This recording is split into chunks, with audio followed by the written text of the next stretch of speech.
Ya, bicara mengenai krisis energi beberapa waktu yang lalu ada beberapa negara lah ya di Eropa yang kemudian mencoba untuk melakukan pengalihan penggunaan dari energi fosil ke energi baru terbarukan, tapi ternyata dalam tanda kutip kerepotan sendiri karena memang ternyata energi baru terbarukan belum sebegitu siapnya gitu ya. Dari kasus ini kita sebetulnya bisa simpulkan bahwa negara maju pun atau mungkin kayaknya dunia emang belum siap untuk menggunakan energi baru terbarukan walaupun memang secara apa namanya volume penggunaan itu masih growing gitu ya, tapi kayaknya kalau dilihat dari apakah kemudian sekarang siap atau tidak EBT menggantikan fosil gitu, ternyata nggak siap, nggak sesiap itu ternyata. Bahkan Indonesia sendiri ditargetkan untuk 2050 baru akan baurannya itu baru 30 sampai 50% Wiki. Ya. Artinya belum 100% yang notabene memang mungkin cocok ya buat Indonesia untuk paralel dulu, bukan skeptis tapi paling tidak pelan-pelan gitu daripada nanti malah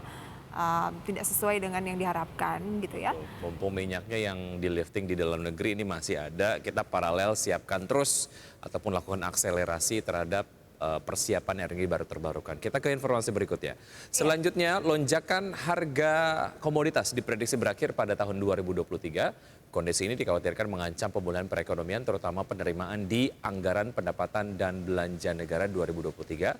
Hal tersebut dikarenakan Indonesia masih sangat bergantung kepada komoditas.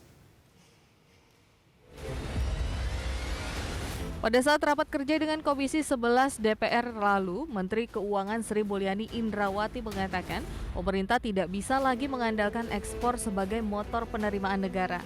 Ekspor selama 2021-2022 mengalami booming dengan commodity bomb akan menuju normalisasi. Hal tersebut membuat ekspor tak akan lagi menjadi motor pertumbuhan seiring perlambatan ekonomi dunia. Bahkan Menteri Keuangan memprediksi beberapa negara kembali ke jurang resesi sehingga permintaan terhadap komoditas pun ikut turun.